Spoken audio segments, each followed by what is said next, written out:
I want to begin by praying for anyone in the sound of my voice, wherever you are, in your room, in your car, just waking up or already moving. Know this, you are not alone.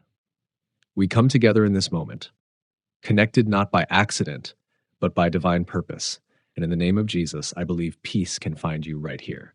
So take a breath, quiet your heart, and let's step into this time of prayer together. Heavenly Father, thank you for this new morning. Thank you for the breath in our lungs and the gift of another day to live and draw closer to you. Before anything else fills our schedule or thoughts, we choose to begin with you. Lord, I lift up the person listening now. You know their heart. You know what burdens they carry and what hopes they quietly hold.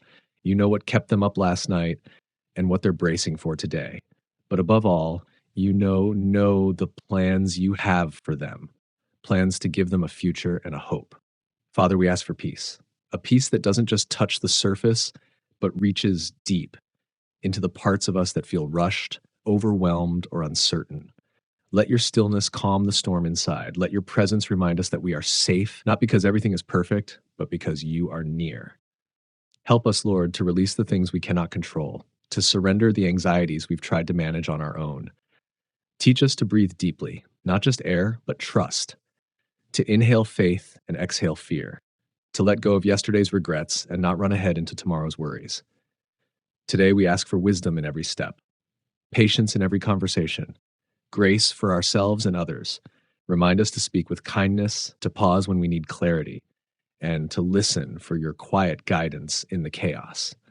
Lord, bless the work of our hands today, whether it's in our jobs, our homes, or simply in showing up with love. Let our attitudes reflect your heart. Let our choices be guided by your spirit. Let our lives be a testimony of peace, even in the middle of pressure. For the person who feels alone, draw close. For the one who feels weary, give strength. For the one facing decisions, give clarity. And for the one fighting silent battles, be their defender. You are our peace, Lord, not just in the calm, but in the storm. Not just when things go right, but even when they don't. So we anchor ourselves in you this morning. We lift our eyes above the noise, above the news, above the fear, and we focus on you, the one who never changes, the one who walks with us, the one who holds this day in his hands. Thank you, God, for being good, for being faithful, for never leaving us alone. We dedicate this day to you, and we walk forward in peace. In Jesus' mighty name, amen.